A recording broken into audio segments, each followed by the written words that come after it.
こんにちは。スピリチュアルで夢実現を提唱するスピリアルアカデミーザガイアハウスオーストラリアの開運先生術師新海真希です。今日はちょっと早めなんですが、9月の星読み流れ全体と9月の12星座別の、開運アドバイスをしたいと思います。あんまり早くにあげると、早すぎて忘れちゃうんだよねっていう風な意見もありましたんで、本当はギリギリの方がいいかなと思いながら、今回はただ9月食シーズンですから、ちょっと早めに心の準備も必要かなということで、早めにあげるつもりでございます。いつもこのチャンネルを見ていただいてありがとうございます。まだの方、ぜひぜひチャンネル登録をお願いします。オーストラリア・シドニーのクリスタルショップ、そしてスピリアルアカデミー、ガイアハウスオーストラリアを経営して、先生術だけではなくて、マニフェステーション術や、独自に開発した脳科学を駆使したコーチング講座などで皆さんが幸せに成功していくお手伝いをさせていただいております。インスタグラムの方でも毎週金曜日の朝、開運ライブを行っておりますし、ノートやアメブロの方で先生術の詳しい説明テキストなども出しておりますので、ぜひご覧ください。さあ、それでは9月なんですけれども、ちょっと流れを、数々の天体が逆行している中、食シーズンが訪れますし、その逆行に乗員する形で天王星も逆行していきます。それから逆行中の土星は9月に入ってすぐ9月の1日に一旦魚座に戻るんですね。そして11月に巡行に戻ってから来年の2月の14日ぐらいですね、またお羊座に戻るまで、しばらく魚座で、本当にもう、この30年で最後の魚座のメンテナンスに入りますから、感情のテーマでのデトックスが促されるというのはもう9月必須です。月食、日食だけでも感情のテーマ、浮き彫りになります。プラス魚座の土星の逆行。なのでこれがまずメインのテーマです。それから、水星は2日に乙女座に入ります。そうすると分析的なマインドっていうのが高まるし、集中力も発揮しやすくなります。細かいところに気がつくっていうのもやりやすくなります。なので他人に対する気配り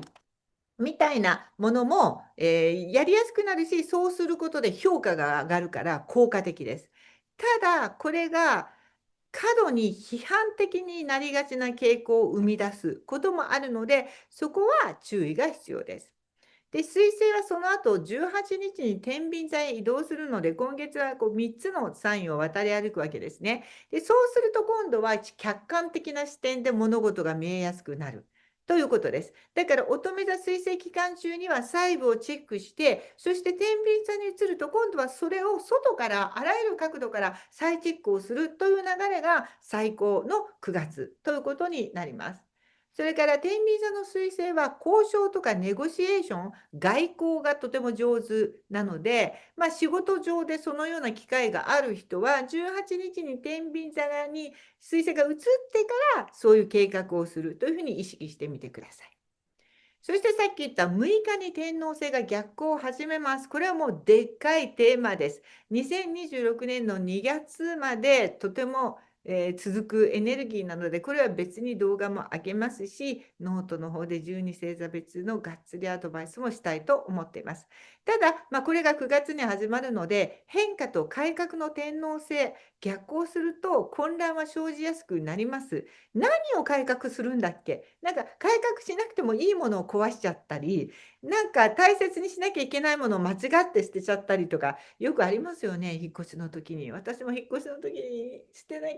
てちゃいけないものを1個捨てちゃったんで、もうちょっと落ち着いてやればよかったと思ってるんですけれども、このあたりはノートの方でも出したいと思います。それから9月は最初に言いました魚座での、日食と魚座での満月の月食と乙女座の新月の、日食があります。食シーズンです。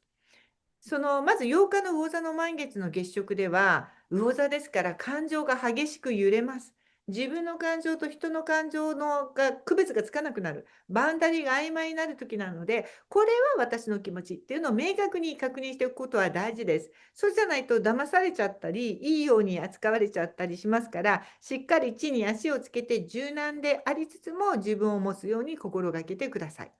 そして金星は獅子座に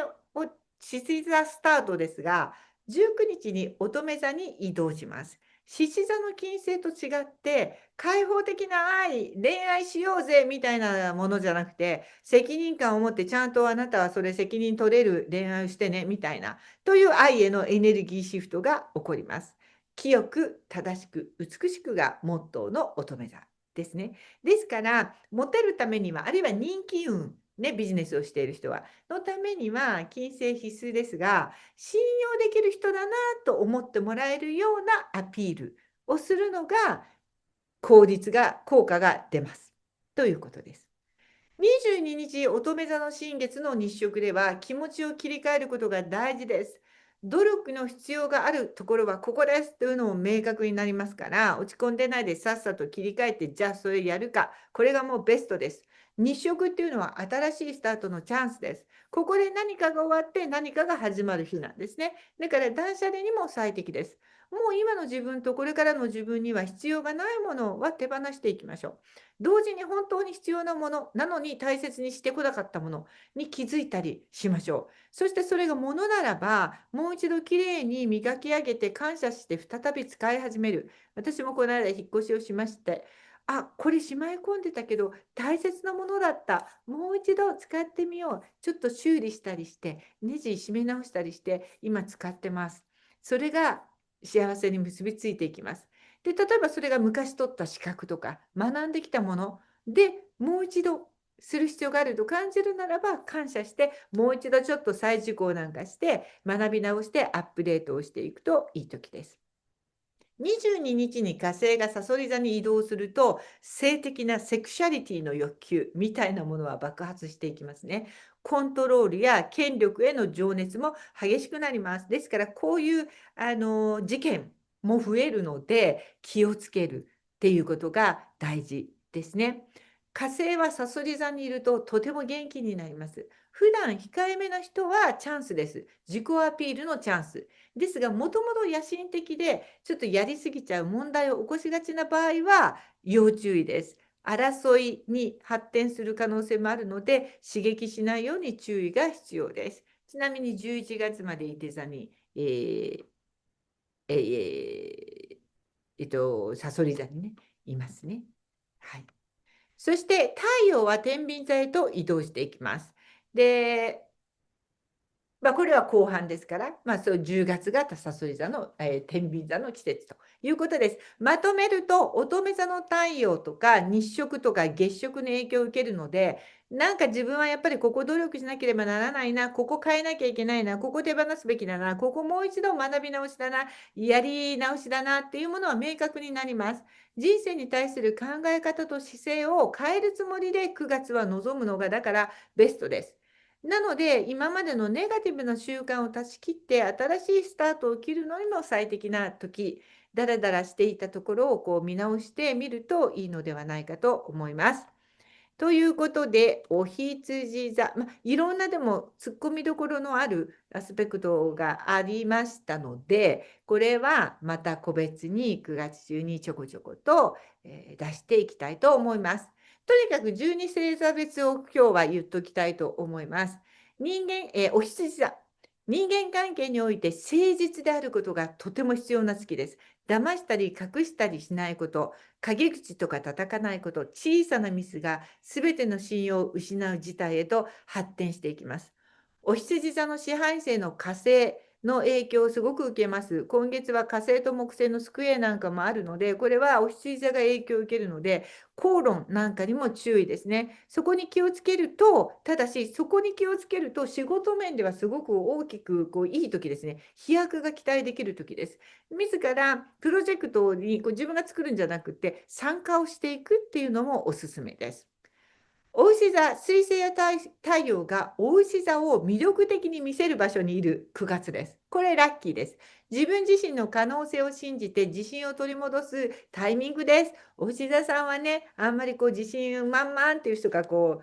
なくて控えめな人が多いんですけど、今月はそのチャンス、身近な人たちとのコミュニケーションを積極的に取ることで、財政運、人気運、どちらも取り戻せそうです。仕事面でもワンランク上を目指すチャンスです。双子座、もう一度仕事に対する計画を見直すことにより効率的に拡大する方法が見つかりそうです。あなたのサインで天秤座が逆行を開始しますからね。仲間とか家族、身近なところでの信頼関係や絆を強めることで次の展開が期待できそうです。天秤座が双子座で逆行するってことは、自分自身のイメージチェンジを図るのもいいっていう感じですね。私も双子座なんですけど、どうしましょう。また髪の毛の色を変えようか。何らかのイメージチェンというのはいいかもしれません。髪の毛切っちゃおうかなとか考えてます。蟹座、太陽と水星の影響から外に向けての積極的なコミュニケーションや旅行とかグループに参加してみるなどの活動がとてもおすすめです。持ち前の人好きされる愛らしいキャラクターを今こそ生かす時です。獅子座、収入や金銭面で天体の移動が忙しい、アスペクトが忙しいので、動きがある時です。出ていく方も入っていく方も循環が生まれやすい時です。多くの天体が獅子座にとっては金融に関する場所で今アスペクトを取るのが9月なんですよ。で、特に家とか家族に関する出費、これはやった方がいい。ポジティブなエネルギーに変わりそう。拡大して戻ってきそうです。乙女座、乙女座の季節、乙女座の新月。しかも2回も今回はね、乙女座の新月が8月、乙女座に入ってすぐにあって、今月もまたあって、で、これこそがもうがっつりと本当に、食ということになりますから、自分自身に批判的にならずに、完璧を目指しすぎないことっていうのがすごく大事です。で、自分を大切にして自分に正直であるっていうことも大事。これが今月のキーワード。これに気をつけて自信を持って行動すれば、仕事面でもプライベートでももちろん大きな成果が期待できます。乙女座の季節ですから、ポジティブな意味で乙女座の良さが目立つ時だから、ネガティブな方の自分に厳しすぎるとか完璧でいようっていうストレスになる方向はちょっと封印しておいてください。天秤座、太陽も水星もあなた自身を見つめ直せという場所にいます。今月はもうちょっと静かにして、この数ヶ月の言動を振り返ってみることが大切ですね。健康管理もちょっと大事かな、天秤座は。家族もひっくるめて、家族との日常の習慣の見直しなどを健康的な家族にしていくみたいな、ちょっと決心がここは必要かもしれません。これから先の人生体も心も健康でいるために心の余裕を取り戻していきましょう。さそり座、恋愛も含めて喜びや社交や趣味などのテーマでの見直しが余儀なくされる時です。火星がさそり座に入るということは、感情が揺れ動きやすい時ということになりますね。自暴自棄になったり、焦って投げ出したり、諦めたりすることがないように、今月は気をつけてください。実は仕事運自体は上がってきてますから、火星に翻弄されるともったいないです。いて座、太陽はいて座にとってはあなた自身を目立たせてくれる。こういう感じの場所にいて、水星も応援する場所にいますので、キャリアとか仕事面で進展が期待できます。ですが一方で火星、木星のスクエアとかもありますので、その影響によって友人や同僚とのトラブルの気配もあります。人の神経を逆なでしないように、言動に注意しましょう。ヤギ座、誰かの支えになることに積極的になると成果が出るときです。自分の強みを使って人を助けることを意識しましょう。仕事運は良い時なので、もう一度本気で取り組むつもりで学び直したり、計画を立て直したりすることで、再チャレンジするといいことがありそうです。水亀座、軽率な行動は避け、長期的な計画のもとに行動を開始しましょう。自分自身が本当に求めているもの、喜びとともに学べたり提供できたりするものを人生に積極的に取り入れていく意識を持ちましょう。魚座、乙女座は魚座にとっては真逆の場所で、そこにね、太陽とかありますから、ストレスを感じるかもしれません。ですが、金星と火星の今月のアスペクトの影響では、自分自身の魚座らしい強みとか良さを再認識する機会も増えます。なので、自分自身が自分自身の味方になって、自分の良さを積極的に褒めてあげる。それから強さを持って、他者との交流に臨むということはとても大切なことです。特にバウンダリー、他者との境界線っていうのを明確にしておきましょう。魚座は結構入れてしまいがちなので、土足でね、踏みにじられないようにバリケードを張っておくことも大切です。ということで、以上、12星座別9月のアドバイスでした。最後に最近これを楽しみにしてますと言ってくださる方がいるので、やはりセプタグラムの私の人生を救い続けているこのカードリーディングのメッセージを、この辺でじゃあ1枚引き、メタトロンキューブです。メタトロンキューブ、ちょっと今映ってないけど、うちの店にもいっぱいあるんですけど、これもほら、脳はね、いつも見るだけで騙されるよって言ってるように、波動のいいものだからいつも見とくといいんです。だからいつもこういう波動のいいものを私もバッグに置いてですね、皆さんがこの動画を見てる間、少しでもいい影響を与えようとして、七芒星なんか典型的な夢を叶えるミラクルを起こす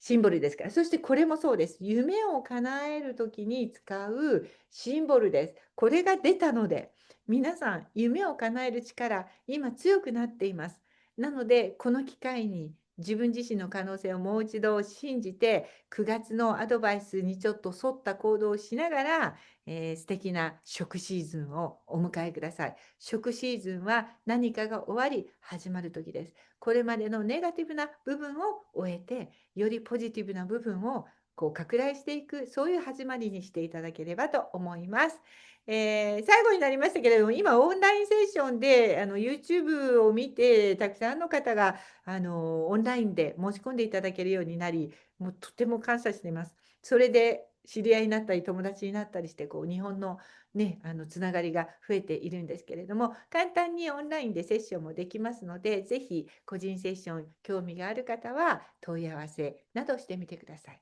ノートなどから申し込めるんですけれども、やり方がわからない、ややこしいっていう時はもう公式 LINE 登録して、直接私に公式 LINE で一度メッセージを送っていただいても、そのやり方をご案内しますので。ということで、お待ちしてます。ではまたいつかお話できる日を夢見て、今日はこの辺で。